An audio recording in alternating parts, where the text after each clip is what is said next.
ఈ మధ్య పవన్ కళ్యాణ్ గురించి అందరూ విమర్శలు గుప్పిస్తున్నారు. కానీ పవన్ కళ్యాణ్ అబ్బాయి చివరి కోరిక ఏంటంటే పవన్ కళ్యాణ్ గారిని కలవడం అన్నారు. ఆయన మంచి మనసుతోని కలిశాడు. అసలు దీనికి ఎలా చెప్పచ్చు? అంటే పవన్ కళ్యాణ్ ఇప్పుడు విమర్శలు వస్తున్నాయి అంటే ఎక్కడి నుంచి వస్తున్నాయి? ఆంధ్ర నుంచే వస్తున్నాయి. తెలంగాణలో ఎవరు అంటలా. ఎందుకంటే తెలంగాణలో తెలుసు ఆ పిల్లోడు తెలంగాణ ఉంటున్నాడు ఏంటి, ఆ తెలంగాణ ఉన్న వాళ్ళ పిల్లోడి కోసం వచ్చాడు ఆయన ఏంటి. తెలంగాణ ఉన్న యావత్ మంది ప్రజానికం వాళ్ళు కూడా బాధపడుతున్నారు ఆ పిల్లోడి గురించి. ఎందుకంటే ఆ పిల్లోడి సిచ్యువేషన్ అట్లా ఉంది. ఇప్పుడు అందరూ వస్తారు, కానీ ఆంధ్ర నుంచి కూడా వచ్చేవాళ్ళు ఉన్నారు కదా. వచ్చింది ఎవరు వచ్చారు? పవన్ కళ్యాణ్ వచ్చారు. ఆయన మానవత్వం అలాంటిది, ఆయన లైఫ్ స్టైల్ అలాంటిది. ఎందుకంటే ఒక చిన్న ఇష్యూ జరిగింది ఏంటి, రాజకీయాన్ని పక్కన పెడతారు. First of all Pawan Kalyan రాజకీయాన్ని ప్రజల్ని ఒకలా చూడరు ఏంటి. ఆయన రాజకీయాల్లో జాయిన్ అయిందే ప్రజల కోసం. మామూలుగా ఉంటే పెడతారు. ఆయన సంపాదించుకొని, ఆయన అన్ని సినిమాలు తీసుకొని ఆయన సంపాదించుకున్న డబ్బులు కూడా ప్రజల కోసం పెడతాడు మామూలుగా. కానీ కొన్ని పాలసీలు ఉంటాయి కదా, అన్ని పాలసీలని ఆయన అమలు చేయలేడు. దానికోసం రాజకీయాల్లోకి పోయాడు. అదే ఆంధ్రాలోకి పోయాడు. తెలంగాణలో కూడా కొంతవరకు ట్రై చేస్తున్నాడు ఏంటి. ఆ సిచ్యువేషన్లో ఏమవుతుంది, ఆయన చేసే పనులు ఇప్పుడు నార్మల్గా ఉంటేనే ఆయన ప్రతి ఒక్క రూపాయి ఆయన వచ్చిన ప్రతి ఒక్కటి ఆయన పెడుతున్నాడు. అలా కొడుకులకో కూతుర్లకో మొత్తానికి పెట్టట్లా.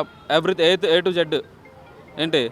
ఆ సిచ్యువేషన్లో ఏమవుతుంది, ఆయన పొలిటీషియన్గా ఎందుకు జాయిన్ అయ్యాడంటే ప్రజల కోసం అంతే. ఆయన స్వలాభం కోసం ఎప్పుడు జాయిన్ అవ్వలేదు. ఆయన స్వలాభం కోసం జాయిన్ అయితే ఆయన స్వతహాగా ఉండాలనుకుంటే పొత్తు పెట్టుకునేవాడు కాదు టీడీపీతో కానీ బీజేపీతో కానీ. ఎందుకంటే అక్కడ జరుగుతున్న అరాచకం అట్లాంటిది ఏంటి. అక్కడ జరుగుతున్న అరాచకం అట్లాంటిది.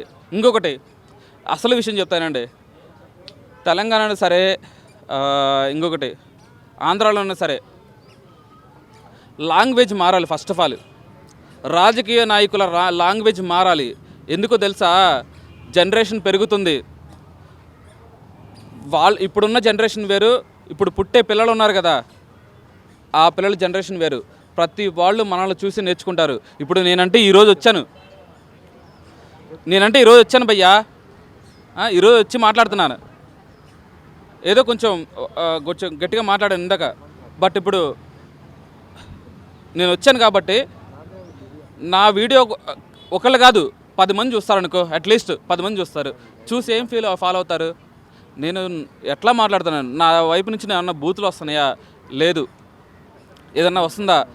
మ్యాక్సిమం యూత్ ఏం తీసుకుంటారు, పిల్లలు ఏం తీసుకుని చెప్పండి. మ్యాక్సిమం మంచి తీసుకోవట్లే ఇప్పుడు ఉన్న సిచ్యువేషను. అందులో ఉన్న ఒక్క లాంగ్వేజ్ డిఫరెంట్ ఉన్నా సరే, వల్గర్ లాంగ్వేజ్ లేదా అన్పార్లమెంట్ లాంగ్వేజ్ ఉన్నా సరే అది తీసుకుంటున్నారు ఏంటి.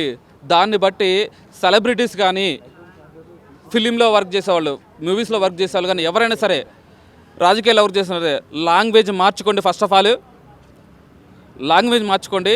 ఆ లాంగ్వేజ్ మీరు మాట్లాడే లాంగ్వేజ్ నీ పిల్లలు అంటే నీ పిల్లలు ఎక్కడ చదువుతారు, నీ రాజకీయ నాయకుల పిల్లలు ఎక్కడ చదువుతారు? ఇక్కడ చదవరు. ఎవడు అబ్రాడ్లో చదువుతారు. వాళ్ళకి తెలియదు కదా ఈ లాంగ్వేజ్లు అన్నీ. ఇక్కడ మిడిల్ క్లాస్ లాంగ్వేజ్లు, లో middle class, upper middle class వీళ్ళందరూ ఉంటారు కదా ఏంటి. వాళ్ళకి తెలుస్తుంది, వాళ్ళు చూస్తారు ఖచ్చితంగా. ఇంత పిల్లలు ఏంది 5th క్లాస్ నుంచి చూస్తుంటారు. 5th క్లాస్ పిల్లలకి అర్థమైద్ది మన లాంగ్వేజ్ అనేది ఏంటి. మీ పిల్లలు ఏం చేస్తారు భయ్యా? రాజకీయ నాయకుల పిల్లలు ఏం చేస్తారు? ఎక్కడుంటారు? ఇక్కడ చదవరు. వాళ్ళంతా ఎక్కడ చదువుతారు? అబ్రాడ్లో చదువుతారు. వాళ్ళకి తెలుస్తుందా మీరు మాట్లాడే మా లాంగ్వేజ్?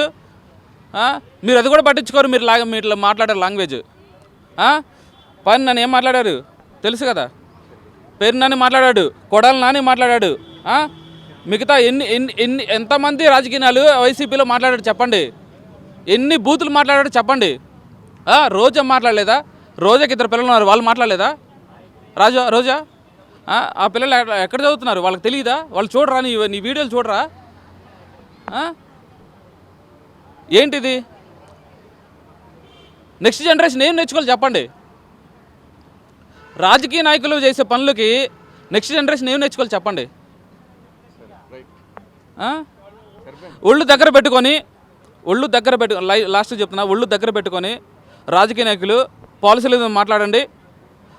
అది ఎవరైనా సరే మర్చిపోతే పవన్ కళ్యాణ్ సరే గుర్తు చేయండి ప్రజలు. లేదు జగన్ అయినా సరే, లేదు చంద్రబాబు నాయుడు సరే, ఎవరైనా సరే పాలసీల మీద మాట్లాడండి. అనవసరంగా మీరు అన్పార్లమెంట్ లాంగ్వేజ్ యూజ్ చేస్తే రేపు నెక్స్ట్ నీ పిల్లలే నష్టపోతారు.